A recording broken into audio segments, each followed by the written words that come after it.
I love the show. It's so, I found it exhausting. I mean, I was so exhausted after watching this. I also needed to lie down. Was it a similar experience making it? When all was said and done, was there a sense of relief as well as accomplishment in this instance? I don't know if a sense of relief is the right word, but it's just very interesting when you're getting a taste of the intense complexities that was involved in, we're getting a taste of that in the storytelling, and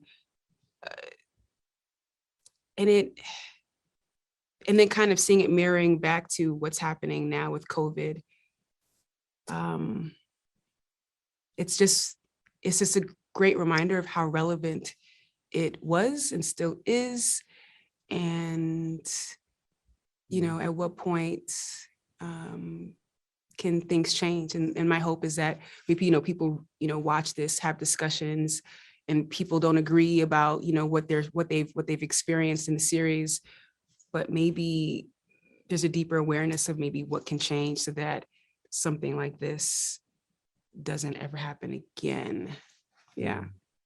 Maybe relief sort of implies that it was something you didn't enjoy, but I'm sure it was an incredibly rewarding experience making this. But I mean, for sure.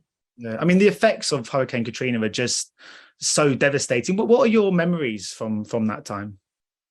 My memories are from watching it from afar and not believing what I was watching, and seeing a lot of people who looked like me being affected, and not understanding why why those things were happening in a place that has a lot of resources. It was very confusing and very hard to deal with. And then at some point you just have to watch with a soft focus, because it's just too painful and it's just too painful to kind of really take it all in. Those are my memories. Yeah. I mean, a story this kind of good and kind of interesting needs an accomplished hand, and John Ridley is as good as they get at the moment. You've obviously worked on one of his screenplays before. How impressed were you by his writing? What did he bring to this story?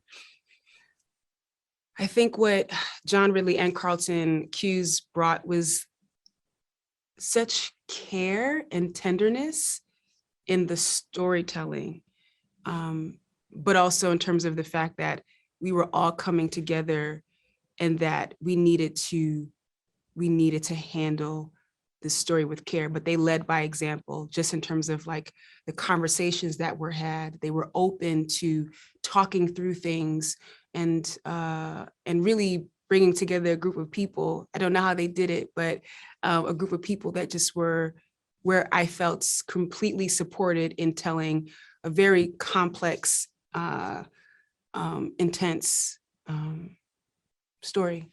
I mean, these nurses and doctors are superheroes. I mean, when you play characters under this immense pressure where their decisions are literally life or death, does that sort of alter or help your perspective in any way? Because did this show and this character and what she had to go through rub off on you in that way?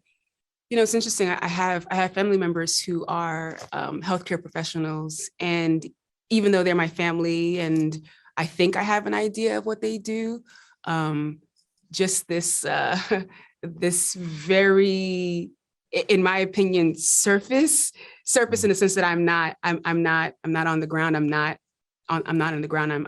I'm telling a story of people who are, and particularly in this time, in this day and age with COVID, like it really hit home, like, wow, like just the level